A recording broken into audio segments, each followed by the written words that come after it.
Your signature represents your full, voluntary agreement with the terms of the contract. When you sign something, you are regarded legally as the author of that contract. If you don't want to sign something or don't understand it, you should never provide your signature, and you should never permit anyone to threaten you in any way for refusing to sign. It is important to remember that slavery does not always require force. Anytime you agree to become a slave, you can become a slave. The word slavery does not have to be in the contract. If you give up your property rights and freedoms or status, you are entering slavery in one form or another. If you sign something where you agree to comply or be controlled in any way, you are entering slavery voluntarily, and to get out, you must revoke that contract. Most civic programs nowadays depend on our ignorance of their illegitimate status as they demand that we sign up for their artificial force, command, and control. The proof of the illegitimacy of what calls itself government is that they need to acquire our signature on various instruments before they have any right to act against us in any way. We have to invite them to put us into their slavery. Our signature is our invitation. Constitutionally, we are all free sovereigns who may not be diverted in any way from our harmless travels, business, and pursuit of happiness. Obviously, the Constitution is no longer being observed by the people who swear to uphold it. They inflict mandatory taxes and compliance on us as if it were the natural way of things, as if we were slaves and they were masters. If we want to be free again, we must learn to not sign contracts with civic agencies, and we must revoke the contracts we already have signed. If you must sign it, it's not a constitutional or legitimate government function. It is a corporate contract luring you into servitude and contribution to the state, as if the state can simply reach out and take from you whatever of yours it decides it needs. Our government was designed and created to be a harmless and incidental maintainer of civic infrastructure and a defender of our borders from attackers.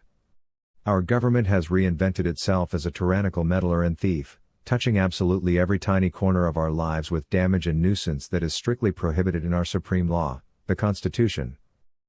Every one of us has signed something enabling them to do that. Men and women are not automatically subject to the made-up quasi-governmental corporate jurisdictions that suffocate us today. To become obligated or controlled, we must first enter those jurisdictions by signing contracts, such as driver's licenses, tax forms, business licenses, marriage licenses, various permits, certifications, applications, and many other contractual instruments that civic agencies must have in their files before they can arbitrarily act against us, as they constantly now do.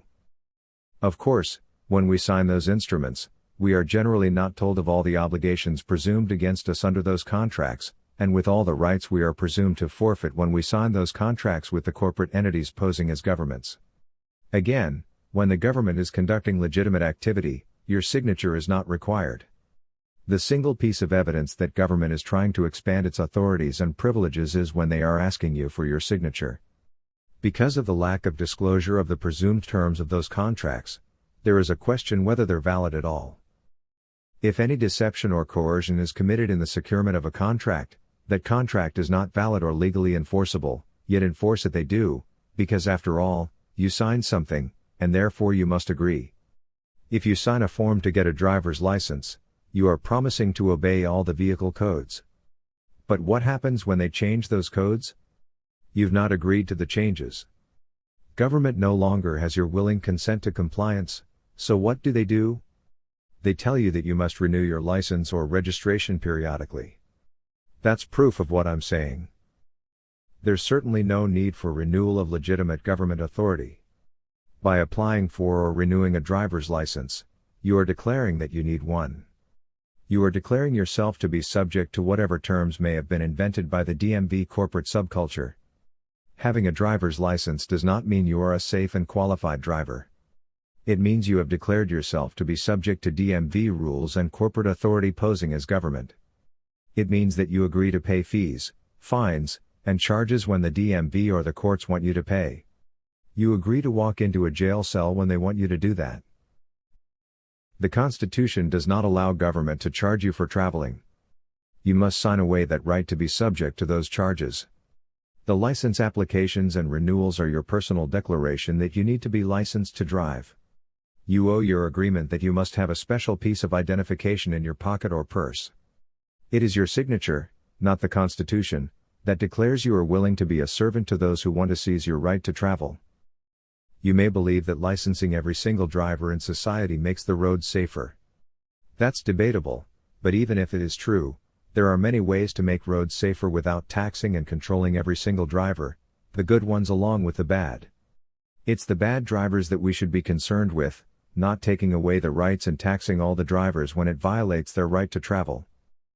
Most agencies representing themselves as government can strangely be found in the private corporation listings on Dun and Bradstreet, and they are not acting in the public interest at all. They are private for-profit corporations, and they are not constitutionally authorized governments or government agencies. They are treasonous impostors claiming rights against your earnings, savings, property, and freedom. That corporate impostor government includes our court system, our federal agencies, state and local governments, even law enforcement agencies and officers. Wherever you find unconstitutional enforcements, those are not legitimate governments or authorized civic agencies. Our constitutional government has been gradually, silently, and fraudulently replaced by a corporate matrix of predatory for-profit institutions which prey on the public for profit and power, and which claim unlimited authority without explaining where that authority possibly could have come from. The website internallydisplacedpeople.org is a public service to help people remove themselves from the questionable jurisdictions and obligations that they did not intend to enter, and often were not even told they were entering, and had no legal obligation to enter, since most of those contracts are licensing activities that you and I have a right to do anyway, such as travel on the roads that we paid for and own property that we paid for.